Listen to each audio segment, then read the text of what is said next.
From our studios in the heart of New York City, it's The Hirsh Show. With special guest, Nickelodeon and Food Network legend Marc Summers. I'm Kyle Serra, and now here's our host, Kyle Hirsh. Thank you, Kyle Serra, for that introduction. Welcome to the Hirsh Show, everybody. I'm Kyle Hirsh, your host. Thank you so much for tuning in. And I'm thankful right now that there are no pies and no slime around me right now, because my guest today is the master of mess. You know him from Double Dare and What Would You Do on Nickelodeon, and of course from the Food Network. And I see he's wearing a Double Dare hat right now. Please welcome Mr. Marc Summers. How are you today? Good. Thanks so much for taking the time. So this is a big year for you. 35 years since the original debut of Double Dare on Nickelodeon. Who would have thought that we'd be talking about a show that gave away a trip to space camp and get you covered in dog food? Yeah, you know, back in the day and even now, you figured you do, the pickups generally were 13 weeks, 65 episodes back then. And my feeling was always you do 65 and then you'll never do it again. And the fact that we did 525 episodes of that thing and then toured it many, many, many times. And I guess I never really understood the impact the program had until this last tour. We did 70 cities in 18 months. And, you know, grown-up humans would come up to me and reminisce about what it was like coming home from school and, you know, watching the show. So, you know, I'm just thrilled that anybody remembers. And it's been a fun ride. You know, you're 35 years on Double Dare and I'll be 70 this year. So it's pretty I know, crazy. that's crazy. So actually, I want to talk about the first thing, that your newest thing that you're doing right now. You're producing a new show for Discovery Plus, The Last Unknown. So tell me about it. Yeah. Well, a couple of years back, my partner in business, Ian Shive, who is just a brilliant photographer as well as host, we did a shark special for Discovery. And they couldn't get into Cuba. We got them into Cuba, and it's one of the highest rated shark specials. It reruns to death. And we've been trying to do another special, but management was turned over, and then Discovery bought a billion other channels, and it took a while. But we did this, shot it in the Aleutian Islands. It's been trending every day since March 18th, since we launched. And, you know, the word is we're going to do more. We'll find out. It's television. Nobody knows what really is going on. But it's been, it's a beautiful program. We had no idea what we were going to see once we got there. Supposedly it had not been inhabited by humans for many, many years. Wow. Hundreds of years, they said. And then we land there and there's planes from World War II and wreck ships. And so it added a whole other dimension to the special. So it's called The Last Unknown, Discovery Plus. Hopefully people get the streaming service and tune us in. That's absolutely awesome. I would totally check it out myself. So actually, let's get back into the Double Dare scene. So I was watching a documentary on YouTube recently when Jerry Laybourne took over the network and basically legitimized the network when Double Dare became the pillar show. So tell me, in your thoughts, in the very beginning, what kind of impact did you think the show would have had? Oh, we had no idea. Cable was non-existent.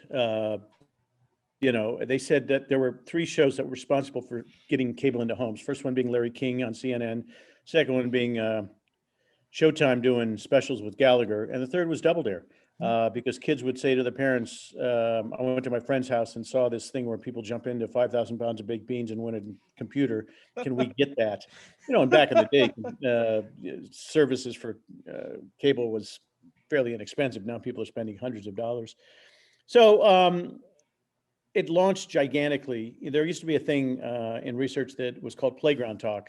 And when we launched in '86, it was Facts of Life and Different Strokes that were on UHF channels kicking ass and taking names. And all of a sudden their numbers started to dwindle and nobody could figure out where they went. They went to Nickelodeon and Double Dare. And these days, if you get a 0.2 as a rating, people are jumping up and down. We used to get 5s, like 5.0. And we became a cult favorite on college campuses. The Letterman show used to watch us before they'd do their show. I used to hang out backstage all the time with Dave and the writers and all that stuff. So one never knows. We were having a ball. Our exec producers, Mike Klinghoffer and Dana Calderwood, who was also our director, and Alan Silberberg, our writer. We were just like a bunch of kids in a college dorm having fun. We never thought of it as a kid show. I never wanted to do a kid show. And I think because we were not talking down to kids and being negative towards them, we were just treating them like adults. all those elements worked. They went to focus groups. They thought I was like a crazy uncle or an older brother. They didn't know at the time I was like 35 years old and had married. So all that played together. And then in the time spot, we were on at 5:30 Monday through Friday, and mom would say, go watch your show and then we'll have dinner. So it gave mom a half hour to get everything prepped, and kids would be focused on the set. So timing is so important to all that stuff. Oh yeah, absolutely. And to figure, I'm a younger guy, so I wasn't around when the original run aired on Nickelodeon, but I actually first saw your version of the show before, the Jason Harris revamp in 2000. And obviously, I was very excited to see that Double Dare came back in 2018, and a couple of my friends worked on the show. Stott St. Fleur, good guy, Best. and Lee Eck, great guy. Great guys. Yeah, so Lee, Stott, if you're watching, you're welcome. Yeah, no, those guys are very, very talented, and Lee's doing really well out here. And Stott was one of our stunt guys, and he's he wants to be a host, and hopefully that'll happen someday. It's just so much harder now than when I started. To get on TV these days, you have to be famous first, and Yeah. Ability has nothing to do with it. It's was he in a movie kind of thing. It's Exactly. Yeah. I mean, so he's got I'm plugging his streaming game show right now. It's a very fun trivia show. It completely rattles your brain, and you can win like an Amazon Fire Stick because of it. nice. So, and also, because of the impact of Double Dare, show gets syndicated. You get a run on Fox, and then you get, syndicated all across the country. And this thought never came to my head until recently. Was Double Dare actually like nominated for like a Kids' Choice Award? They didn't have Kids' Choice Awards back then. Oh, they didn't. Oh, that's right. And then I think when we first started, I was involved with the early Kids' Choice Awards. I don't know if we were even allowed to nominate I don't even remember. It was so long ago. But we won a Cable Ace Awards, which don't even exist anymore. Yeah. But we were not allowed to be Emmy nominated back then because we were cable, and there was all that controversy and anger towards cable. So it was a different time. And by the way, awards mean nothing. You can't eat rewards, and it's all silly. That's true. Yes. The fact that they have the Broadcasting Hall of Fame, and the fact that they have the Radio Hall of Fame. Some of the people in those things don't belong, and some people who should be in there aren't. So I didn't get in this business to win trophies. Oh yeah, absolutely. You got in there to have a good time and to get paid. Yeah. Well, and it was a passion of mine, still is. Speaking about, getting your start in television, especially game shows, I heard that you started with Truth or Consequences, Bob Barker. My very first job, I was an idea man. They paid me $300 a week to come up with ideas for Truth or Consequences. It was kind of on its last leg, started in radio, been on TV for many years. Mm-hmm. And the people who ran the thing were all 108. They had started in radio, they had aged, and they wanted young people to get involved. Well, I was hired to be an idea man, and they weren't listening to a damn thing I said. And they pulled me into a room one day. Ed Bailey, who was the exec producer at the time, and his daughter, Brooke Bailey Johnson, ended up being my boss at Food Network for many years. But Ed said, Mark, you got to be more creative. You got to be, hipper, younger. So come up with something. And so I came in the next week, and this was a stunt. And if you don't know Truth or Consequences, this doesn't mean anything. But no, I know Truth or Consequences, yes. But I put chicken parts in a big vat, legs, thighs, breast. And I gave two people needle and thread, and the person who sewed the most chickens back together at the end of the half hour won. And I got fired for that. So it's a great story now, but at the time, it was rather depressing. I was in the middle of getting my career started, and I was doing warm-ups on Joker's Wild, and I was doing the idea thing on Truth or Consequences. And it was my first sort of major disappointment, the first of many in the entertainment business. Yeah, and then of course, 13 years later or so, you get the gig of a lifetime, giving kids a trip to space camp and dumping baked beans on them. There you go. Actually, I'm a fan of game shows, so I know actually a lot of the more obscure stuff. A couple of my favorites you did, Win Tuition, Majority Rules. I mean, these are some that didn't even last a full year, and yet I enjoyed them. Well, then again, I'm not the one who makes the decision. It's the executives. So yeah. And I figure now with the surge of game shows coming around the last few years, you're seeing a lot of the old classic stuff on like ABC. So I'm surprised you were never like tapped for one of those reboots. I mean, I could totally see you hosting like To Tell the Truth. I could see you hosting the new Card Sharks run. So Once again, not famous enough. that's true. You've got to be a movie star or have a major motion or a major TV show or whatever. And I was just host boy, and they don't want people who can actually do it anymore. Of course not. Yeah. They don't want hosts. They want So it's a different industry, and I've had a great time, and I have no complaints. But could I go in and host all of those shows with two hands tied behind my back? Yes, but I won't get the opportunity in such a life. I mean, if there was a game show besides Double Dare you could have hosted, what would it be? Oh, Price. Obviously, Price is Right. Yeah, and that's a whole long story, but I did it live for many years when they toured it. But that was a whole other situation. Neil Patrick Harris called Les Moonves and said, you should hire Marc Summers. What Bob Barker is to this generation, Mark is to us. And Les Moonves said, quote, I have no idea who Marc Summers is, and I just hired another guy. So, And I remember you made the candid comment, like, he still doesn't know what he's doing. He doesn't have a clue. All he knows is he repeats what Barker says at the end about spared animals. Yes, and to him. I mean, give me a break. I could host this show, for crying out loud. and I'm only 24, so that's what it is. And going back to the 2018 revival, I thought it was just a match made in heaven. You and Liza Koshy got along so well. You two clicked. And instantaneously, by the way, from the first day I met her. Yeah. And she's only just a couple of months older than I am. And the fact of the matter is, today's generation could relate with her. And of course, the generation before could relate with you. So it was a perfect balance. And it was fun. It was fun. And the ratings were really good. But once again, management changed. The people who brought us there all got fired the week we were shooting. They brought in other people, and it's the old thing in television. If I didn't put it on, then it sucks. So they took it off, and it's too bad because the ratings we got are still higher than anything they're getting over there now. So I know you said that you're finished with Double Dare and everything, but would you want to see it come back on like a Hulu or a Netflix sort of thing? Depends on how it came back. It should come back as an adult show. It should come back as an 11 o'clock at night adult show. Yeah. All people grew up to it. We could have a hell of a lot of fun. But once again, the odds of that are slim and none. Yeah.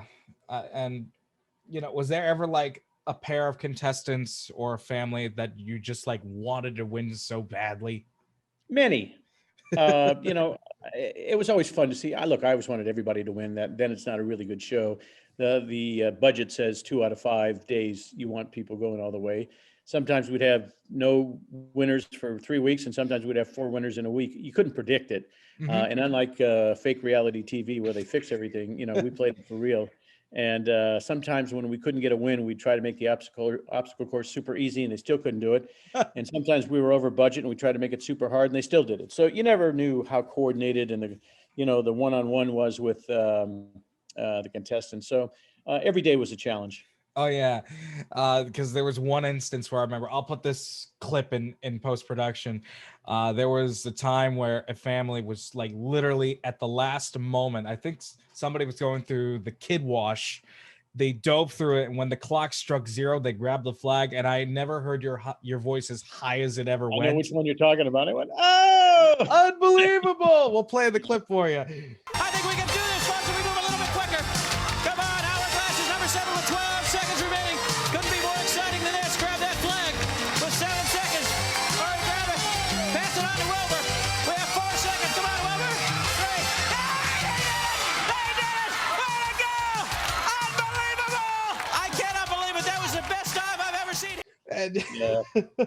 I remember that one. We would go back and look at these things sometimes when they pull it, and did they get it before the clock hit 00, and other ones where they had it in their hands and then it just slipped through. So, but that's what makes good TV. That's why the show was so good. Oh yeah. And now with the help of Paramount Plus, you now can basically watch the first couple of years of Double Dare and the first season of the latest version. Yep. So I was spending all day yesterday just doing more research on how to do this damn interview by watching 250 episodes of the original run.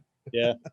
it's kind of fun. It's neat that they're running those, and they're doing really well because tons of folks want to go back and relive that stuff. Oh yeah, and going back and looking how simple the show was, and then just looking how evolved the show became as it grew.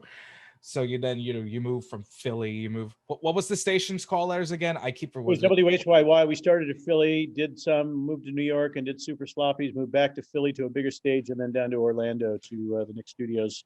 Before Universal even opened, we were in the middle of a giant mud pit, but we would bus kids in from the area and do double dares. And then they would win a trip back to Universal Studios. Yeah, that was a licensing deal that was so stupid. Yeah, and you win a trip to Universal. You're coming back. Used to get so angry.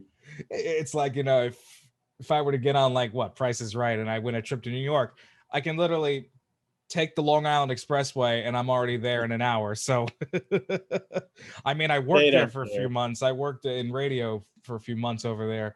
But that's what it is. So now I want to shift gears a bit and talk about your latest adventures with the Food Network.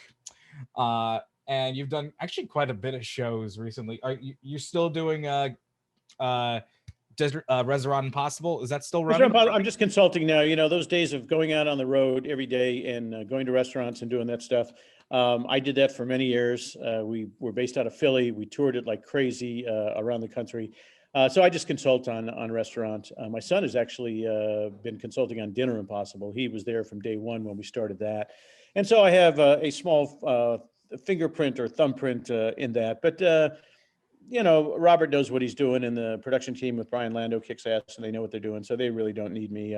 It's kind of mailbox money. The checks come, and every now and then the phone will ring and say, what do you think about that? But I don't have too much day-to-day, to do with it anymore. Yeah. What other shows have you worked on with the Food Network? I know Unwrapped was the biggest one. Well, I started with a show called It's a Surprise. The surprise was nobody was watching, and it went off quickly. And that became Unwrapped, and Unwrapped, one of the longest running successful shows, which you can also see on Discovery Plus. It trends also every night. I did a show called Food Feuds, and more specials than I can begin to tell you. But it's been a 20-year relationship, and maybe the best job I've ever had. I mean, Double Dare got me started in the limelight, but Food Network was so enjoyable.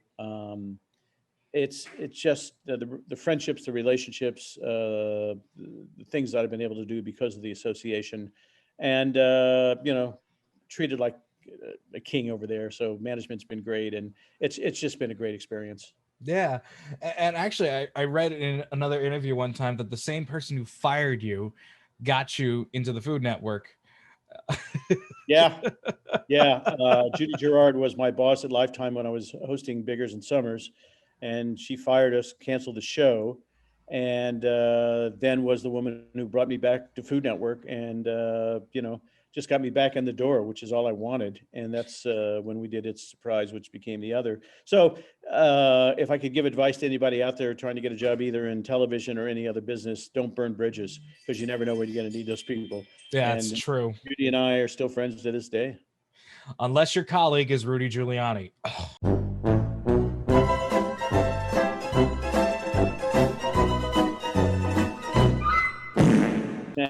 Yeah, right. Good luck. Yeah. Whew. Now, Unwrapped was like one of the easier shows, in my opinion, to produce, because really all you just really had to do was take a couple of live shots, and then the rest was voiceover for you. Actually, it was more difficult than that. Oh, really? We did the opens and closes. We would shoot like six a day, but it was more than that with setups and walk and talks. And we initially did it in Denver, and then we moved it to Pueblo, Colorado, and then back to Denver. And then the last 2 or 3 years, we took it out on the road. So it was a lot more time consuming. Yeah, tons of voiceovers as well. But the opens and closes, believe it or not, were more difficult than they look. Wow.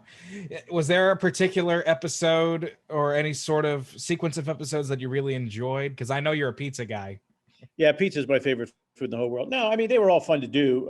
Keep in mind that I was told what the segments were coming up when I did the opens But a lot of it wasn't even shot yet. So I never saw the full product until I watched it on television. Wow. So the whole thing about getting myself into whatever that was and convincing the people that they should stay tuned is a bit of an art. It's more than reading a teleprompter. It's Oh, selling yeah. itself and selling the concept.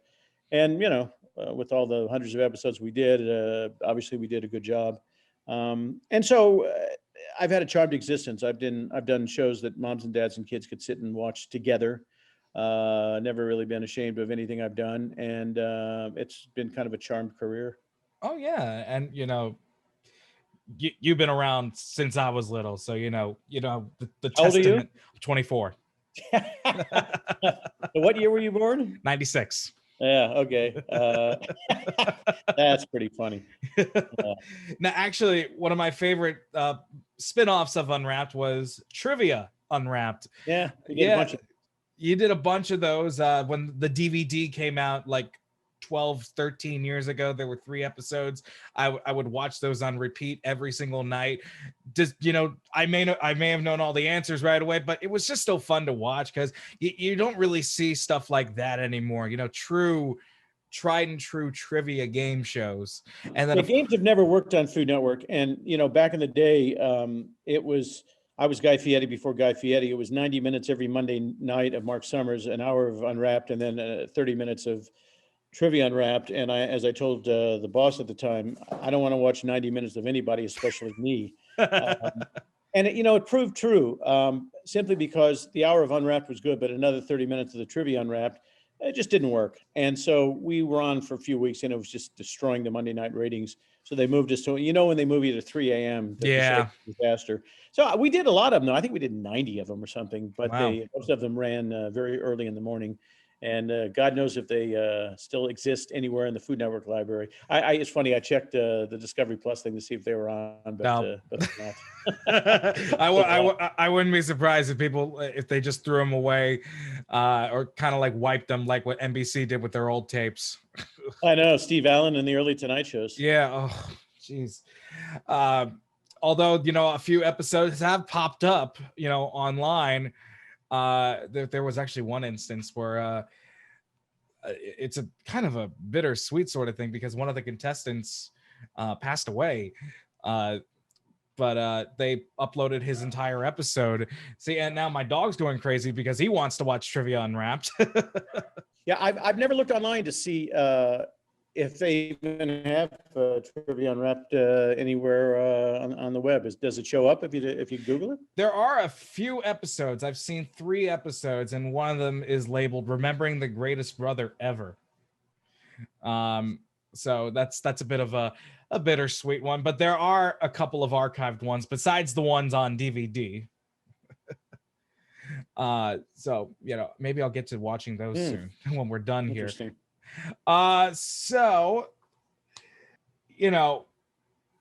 you still recognize as the guy of Double Dare. So I've seen many iterations. Dungle Dare, the one you did at Comic-Con in 2016, the one that kind of sparked everything for the new revival. And of course, I went to see the Double Dare live show in Rochester while I was recovering from bronchitis. I trekked because I was going to school just north of Syracuse, and I was like, okay, I might be sick, but I have to come and see you. Yeah, Rochester was a fun date. I remember that one. We had a good crowd that night. Yeah, it was really, really fun. The theater was just amazing. Gorgeous, right? Yeah, I was actually supposed to see, actually as a going away, so graduation sort of gift for myself. I was supposed to see you guys at the Dome at Syracuse, but that show never happened. But things happen. Yep. And now, I've been noticing that looking on, recent interviews you did a few years ago, you kind of had a little bit of a rough patch in the 2010s. First, your cancer diagnosis, and then of course the car accident. There's one dare, there's a double dare, and then what's the triple dare? Yeah, hopefully we didn't get there, Yeah. So thankfully you're doing very well. I can see that. And now you're on Cameo. You're doing cameos for people. Yeah, that was out of boredom. I turned them down like 3 or 4 times, and they said, people really want to do this. And I said, really? Does anybody really care? And yeah, I mean, there were some nights where I would do, believe it or not, like 15 of them. And it's kind of fun to, you don't get to interact one-on-one like this with your fans, but the nice comments that you get after you do one of those is fun. But, it's just something to do during COVID. I'm not sure I'm going to be doing it much longer, quite honestly. Yeah. I mean, because you see all these people that are on right now. I'm seeing Gabby Douglas, Vanilla Ice, Fran Drescher is now on, Alfonso Ribeiro. I mean, so there's just a endless amount of options, but I would gladly pay for a cameo from you. Well, that's very kind. I just raised my price, so don't speak too soon. Yeah, well, I got a stimulus check recently, so I don't know. Hey, good for you. So, shifting back to Double Dare, as a kid, I always wanted to get slimed. That's the one thing I hated about living in New York, because everything was either in Los Angeles or Orlando, Florida. So I couldn't go to like a Kids' Choice Award, or I couldn't go to Universal Studios. I went to the other theme park, the one that starts with a D. But yeah, it took a moment. So what was in the green goobly slime back then? Because I know it's different now. Yeah, it's totally different now. We had a base of vanilla pudding. It was applesauce and green food coloring, basically a little oatmeal thrown in.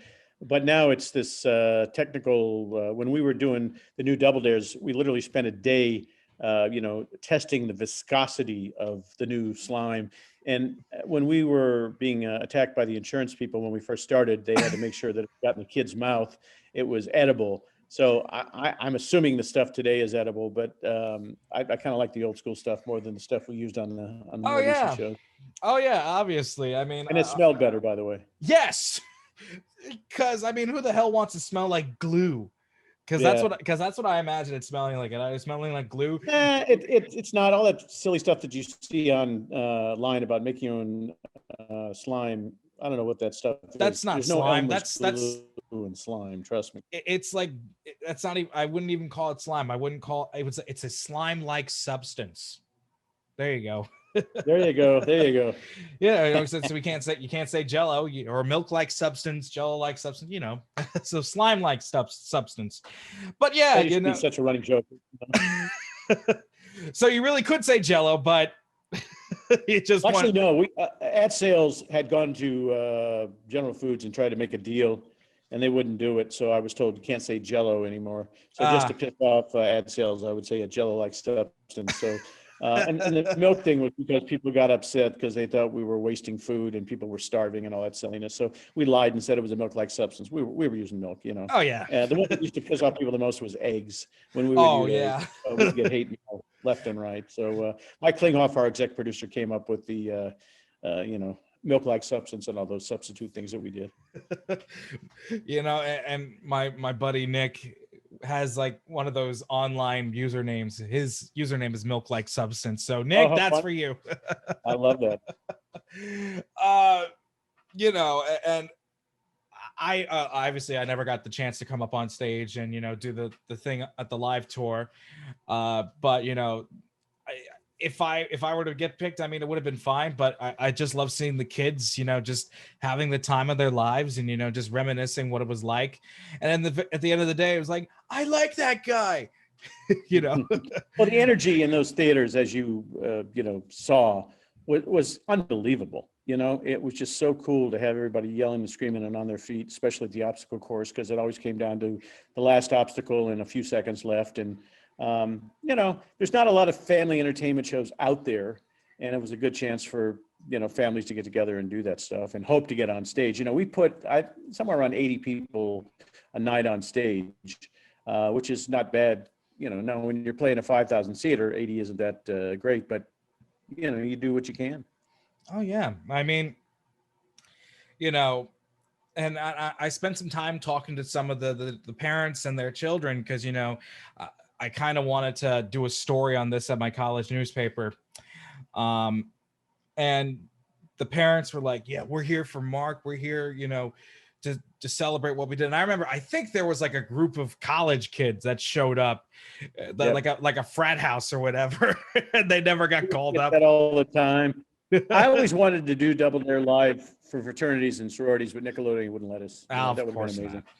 Well, now does Nickelodeon still own the rights to Double Dare? They do. And, but I take, shall we say, similar shows out on my own. We would do a thing in Philly. I haven't done it in a few years called Dunkle Dare. And it was Dunkle Dare, that's right. With drunk people. And we had a ball doing that. Yeah. So every now and then I'll sneak one. Oh, yeah. That's where the infamous "shut the f*** up" line came up. There you go. I'll bleep that out, by the way. Steve.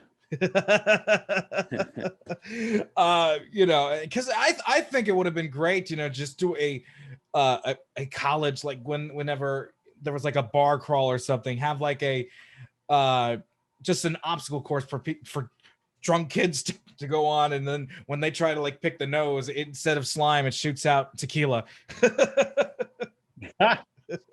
Yeah, the way that shut the what up happened was I had told the audience, please don't shut out any answers. Whatever you do, please. I know you know the answers, but don't shut them out. And they kept I asked doing the it. very first question, and the guy shouted the answer, and that's why I said that. You can't play that enough, Yeah, you can't say that on television. Yeah, believe me. Oh man, I could literally just talk days and days about, just reminiscing what it was like to be an early 90s kid, just sitting at home right before dinner, maybe doing homework, just watching kids run through just trying to tackle a slide with chocolate syrup and going through one ear covered in peanut butter or whatever, just to seeing the joy on kids' faces. Because nowadays you really don't get that. And there really is no on. Well, kids don't watch television. No, that's the kids sad watch thing. Their phones and their iPads and their computers, and so there's no appointment TV for kids anymore. It's not like I got to turn on Double Dare at 5:30. There are no shows on a regular basis. No. Because of demand, you can watch many. Yeah, I mean they can try, but nothing will ever come close to what Double Dare was. Probably not. Not in my lifetime. Anyway. Who knows? Maybe if Double Dare 4.0 would come out and I'd be tapped as the master of mess. I don't know. Marc Summers, thank you so much for taking your time and talking with us today. I'm sure a lot of 90s kids are squealing with delight knowing that, I told my friends that, hey, I'm interviewing Marc Summers. And they're like, "What? You gotta be kidding me! You gotta say hi!" I'm like, "Oh my god!" Like they're jumping up and down like biblical locusts. It's crazy. Hey, thanks very much. Nice job. Thanks for doing your homework and continued success. Thanks so much, Mark. And tune in next week. We'll have another exciting episode. See you then.